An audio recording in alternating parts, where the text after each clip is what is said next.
Youth league സംസ്ഥാന general secretary P K. Firosa ഇപ്പോൾ റിപ്പോർട്ടറിനൊപ്പം ചേരുകയാണ്. നിയമസഭാ തെരഞ്ഞെടുപ്പ് അങ്ങനെ പടിവാതിക്കൽ എത്തി നിൽക്കുകയാണ്. ഏത് നിമിഷവും അതിൻ്റെ ഡേറ്റ് ഡിക്ലെയർ ചെയ്യും.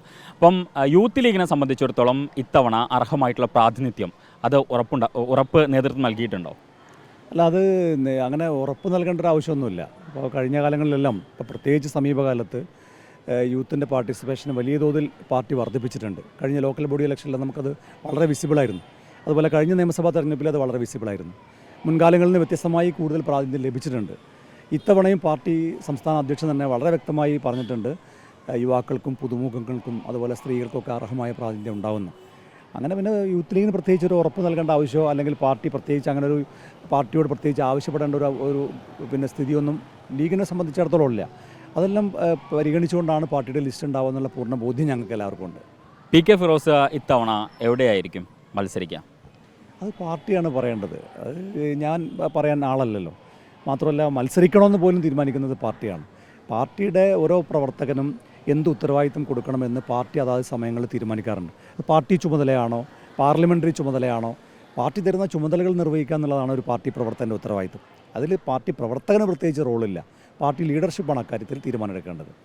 കൊടുവള്ളിയിൽ കഴിഞ്ഞ കുറച്ചധികം ദിവസങ്ങളായി അല്ലെങ്കിൽ നാളുകളായിട്ട് പി.കെ. ഫിറോസ് മത്സരിക്കും എന്ന തരത്തിൽ ഇങ്ങനെ വാർത്തകൾ പുറത്തു വരുന്നുണ്ട്. അവിടെ നിന്ന് അത്തരത്തിലുള്ള അഭ്യൂഹങ്ങളൊക്കെ കേൾക്കുന്നുണ്ട്. എന്താണ് ഈ കൊടുവള്ളിയിലായിരിക്കുമോ ഇത്തവണ? മാധ്യമങ്ങൾ എന്ന് പറഞ്ഞാൽ നിങ്ങൾ തന്നെയാണ് അത് കൊടുക്കുന്നത്. മാധ്യമങ്ങൾ ഇപ്പോൾ തെരഞ്ഞെടുപ്പ് പ്രഖ്യാപിക്കുന്നത് വരെ അല്ലെങ്കിൽ സ്ഥാനാർത്ഥി പ്രഖ്യാപനം ഔദ്യോഗികമായി നടത്തുന്നവരെ ആരുടെയെങ്കിലുമൊക്കെ പേര് പറയണം. അതുകൊണ്ട് ചില മണ്ഡലങ്ങളിൽ എൻ്റെ പേര് പറയുന്നു. എൻ്റെ പേര് മാത്രമല്ല, കൊടുവള്ളിയിൽ പോലും മറ്റ് പലരുടെയും പേരുകൾ മാധ്യമങ്ങൾ പറയുന്നുണ്ട്. അപ്പോൾ മാധ്യമങ്ങൾക്ക് ഈ ഒരു ഇലക്ഷൻ ഡേറ്റ് പ്രഖ്യാപിക്കുന്നവരുള്ളൊരു ഗ്യാപ്പ് ഫില്ല് ചെയ്യാൻ വേണ്ടി കുറേ പേരുകൾ പറയുന്നു എന്നല്ലാതെ പാർട്ടി ആധികാരികമായോ ഔദ്യോഗികമായോ ഇതുവരെ അത്തരത്തിലുള്ള യാതൊരു ചർച്ചയും നടത്തിയിട്ടില്ല എന്നാണ് ഞാൻ വിചാരിക്കുന്നത്. ഈ കൊടുവള്ളി അല്ലെങ്കിൽ മലപ്പുറം എന്നൊരു ഓപ്ഷനും കേൾക്കുന്നുണ്ട്. അങ്ങനെ ഓപ്ഷൻ കൊടുക്കുക, എന്നിട്ട് ഓപ്ഷനിൽ ഏതെങ്കിലും ഒന്ന് സ്വീകരിക്കുക, അങ്ങനെയൊന്നുമില്ല. പാർട്ടി വിജയസാധ്യത കണക്കിലെടുത്ത് ഏത് മണ്ഡലത്തിലാണ് ഒരാൾ മത്സരിക്കേണ്ടതെന്നുള്ളതൊക്കെ പാർട്ടിക്ക് ഓരോ മാനദണ്ഡങ്ങൾ ഉണ്ടാവുമല്ലോ. ആ മാനദണ്ഡങ്ങൾ വെച്ച് പരിശോധിച്ചതിന് ശേഷം പാർട്ടി തീരുമാനിക്കുന്നത്. അല്ലാതെ ഒരാളുടെ മുമ്പിൽ ഓപ്ഷൻ വെച്ച് ആ ഓപ്ഷൻ ഏതെങ്കിലും ഒന്ന് എടുക്കുക അങ്ങനെയൊന്നും പറയുന്ന രീതി മുസ്ലിം ലീഗിൽ ഒരിക്കലുമില്ല. ഇപ്പം കഴിഞ്ഞ കുറേ അധികം നാളുകളായിട്ട് നിയമസഭയിൽ സാന്നിധ്യം അറിയിക്കുന്ന 3-ലധികം 5-6 ടീമുകളായിട്ടുള്ള മുതിർന്ന നേതാക്കളൊക്കെ മുസ്ലിം ലീഗിലുണ്ട്. അപ്പം ഒരു ടീം വ്യവസ്ഥ നടപ്പാക്കണം എന്നൊരാവശ്യം ഉണ്ടോ? അത് കൃത്യമായിട്ട് പാലിച്ച് പോകണം എന്ന്. അതായത് കഴിഞ്ഞ ലോക്കൽ ബോഡി ഇലക്ഷനിൽ ഞങ്ങൾ കൃത്യമായി ആ കാര്യം പറഞ്ഞിരുന്നു, ടേം വ്യവസ്ഥ വേണമെന്ന് പറയുന്നു. കാരണം അത് വലിയ നമ്പറുള്ള ഒരു ഇലക്ഷനാണത്. ഇപ്പോൾ ലീഗിനെ സംബന്ധിച്ചിടത്തോളം 27 സീറ്റിലാണ് കഴിഞ്ഞ തവണ മത്സരിച്ചത്. നമ്പർ വളരെ കുറവാണ്. 140, 27 എന്ന് പറയുന്നത് തന്നെ വളരെ ചെറിയ നമ്പറാണ്. അപ്പോൾ അതിനകത്ത് പരിചയസമ്പന്നർ വേണം, പുതുമുഖങ്ങൾ വേണം, യുവാക്കൾ വേണം, സ്ത്രീകൾ വേണം. ഇതെല്ലാം കൂടി കണക്കിലെടുത്തുള്ളൊരു പട്ടിക ആയിരിക്കണം എന്നാണ് ഞങ്ങളുടെയൊക്കെ ഒരു ആഗ്രഹം. ഞങ്ങൾ അക്കാര്യം പാർട്ടിയുടെ വിവിധ ഫോറങ്ങളിൽ ചർച്ച ചെയ്യുമ്പോൾ ഞങ്ങളത് പറയാറുണ്ട്. ഞങ്ങൾ മാത്രമല്ല, പാർട്ടി ലീഡർഷിപ്പ് അക്കാര്യം പറയാറുണ്ട്. അപ്പോൾ ഈ 27 എന്ന് പറയുന്ന ചെറിയ നമ്പറിൽ പിന്നെ ഇപ്പോൾ ഒരു ടേം വ്യവസ്ഥ എന്ന് പറഞ്ഞ് കുറേ ആളുകൾ മാറ്റി നിർത്തിയാൽ പരിചയസമ്പന്നത നമുക്കുണ്ടാവില്ല.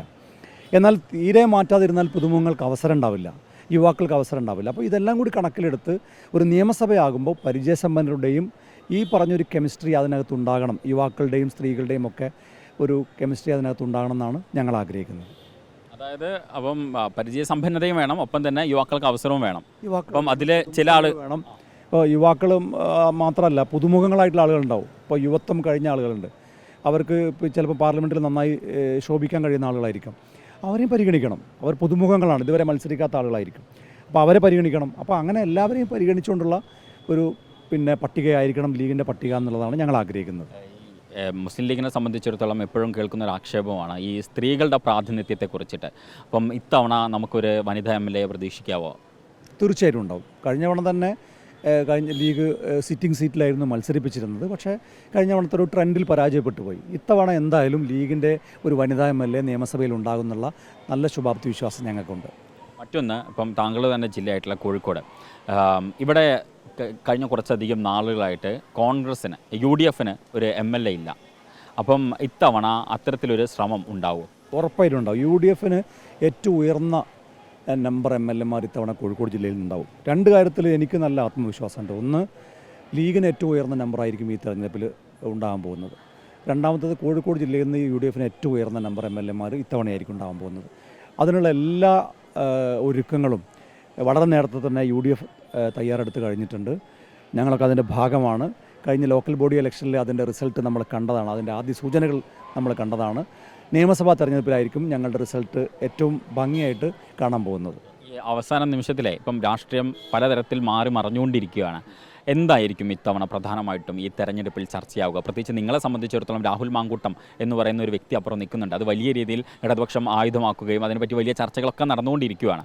അപ്പം അതൊക്കെ ഒരുപക്ഷെ ഈ തെരഞ്ഞെടുപ്പിനെ പ്രതിഫലിക്കുമോ? അതായത് ഇടതുപക്ഷത്തെ സംബന്ധിച്ചിടത്തോളം ആയുധം നഷ്ടപ്പെട്ട ഒരു പടയാളിയുടെ അവസ്ഥയിലാണ് ഇപ്പം പോർക്കളത്തിൽ അവർ നിൽക്കുന്നത്.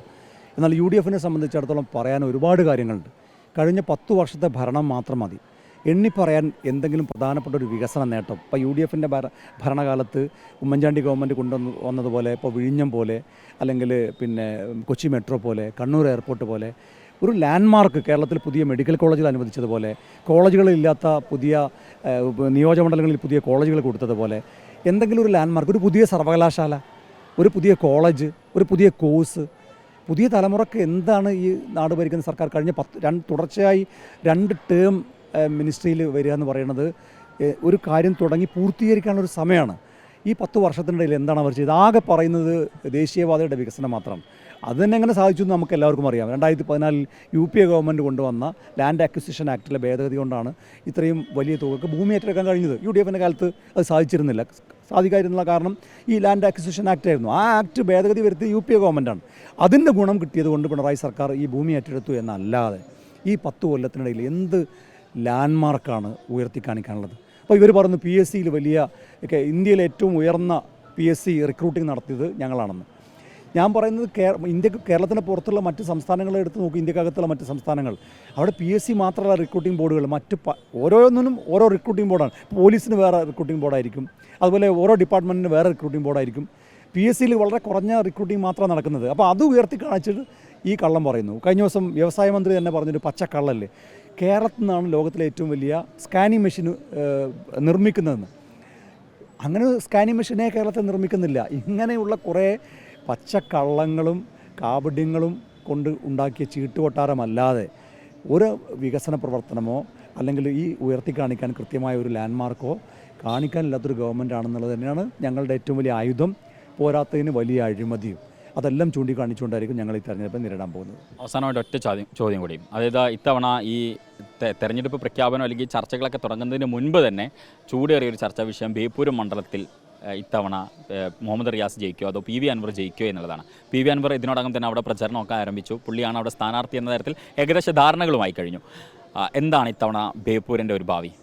2 കാര്യമാണ്. ഒന്ന്, ഈ ഭരണവിരുദ്ധ വികാരം ഏറ്റവും ആദ്യം പ്രതിഫലിക്കുന്ന മണ്ഡലങ്ങളിലൊന്ന് ബേപ്പൂരായിരിക്കും എന്നുള്ള കാര്യത്തിൽ സംശയമില്ല. ഇപ്പോൾ 8ഓളം മന്ത്രിമാർ ഈ തെരഞ്ഞെടുപ്പിൽ പരാജയപ്പെടുമെന്നുള്ള ഒരു വിലയിരുത്തലാണ് വ്യക്തിപരമായി ഞാൻ നടത്താൻ ആഗ്രഹിക്കുന്നത്. അതിനകത്ത് ഒന്ന് ബേപ്പൂരായിരിക്കും. അതുപോലെ തന്നെ രണ്ടാമത്തെ കാര്യം, അൻവർ അദ്ദേഹം ഒന്നും കാണാതെ മത്സരിക്കുന്ന ഒരാളല്ല. അദ്ദേഹത്തിൻ്റെ ഇലക്ഷൻ സ്ട്രാറ്റജികളൊക്കെ നമ്മൾ മുമ്പ് പലതവണ കണ്ടതാണ്. UDF-ൻ്റെ സിറ്റിംഗ് സീറ്റാണ് അദ്ദേഹം 2 തവണ നിലമ്പൂർ പിടിച്ചെടുത്തത്. വയനാട് പാർലമെൻറ്റ് മണ്ഡലത്തിൽ അദ്ദേഹം ഒറ്റയ്ക്ക് മത്സരിച്ചപ്പോൾ അദ്ദേഹം പിടിച്ച വോട്ടും നമ്മൾ കണ്ടതാണ്. കഴിഞ്ഞ നിലമ്പൂർ ബൈ ഇലക്ഷനിൽ പോലും നമ്മളത് കണ്ടു. അപ്പോൾ അദ്ദേഹത്തിന് മാത്രമായി സ്വാധീനിക്കാൻ കഴിയുന്ന ഒരു വോട്ടുണ്ട്. അത് കേരളത്തിൽ നമ്മൾ പൊതുവിൽ നമ്മൾ കണ്ടതാണ്. ഇത് രണ്ടും ചേരുമ്പോൾ ഭരണവിരുദ്ധ വികാരവും PV അൻവറിൻ്റെ വ്യക്തിപരമായ വോട്ട് സമാഹരിക്കാനുള്ള കഴിവും കൂടി ചേരുമ്പോൾ PV അൻവർ ബേപ്പൂരിൽ നിന്ന് ജയിച്ചു കയറുന്നതായിരിക്കും നമ്മൾ കാണാൻ പോകുന്നത്. എന്തായാലും all the very best. Okay, അപ്പോൾ എന്തായാലും തെരഞ്ഞെടുപ്പ് പ്രഖ്യാപന തീയതിക്ക് വേണ്ടി കാത്തു നിൽക്കുകയാണ്. എല്ലാ തരത്തിലും UDF ശക്തമാണ്. ഇത്തവണ നിയമസഭയിൽ ലീഗിൻ്റെ ഭാഗത്തു നിന്ന് ഒരു വനിതാ MLA ഉണ്ടാകുമെന്ന് ഇപ്പോൾ യൂത്ത് ലീഗിൻ്റെ സംസ്ഥാന ജനറൽ സെക്രട്ടറി PK ഫിറോസ് പറഞ്ഞു വെക്കുകയാണ്. വീഡിയോ ജേർണലിസ്റ്റ് ഷനിൽ കാണാനൊപ്പം റിപ്പോർട്ടർ ഷാഹിദ് റഹ്മാൻ, ഇൻ റിപ്പോർട്ടർ, കോഴിക്കോട്.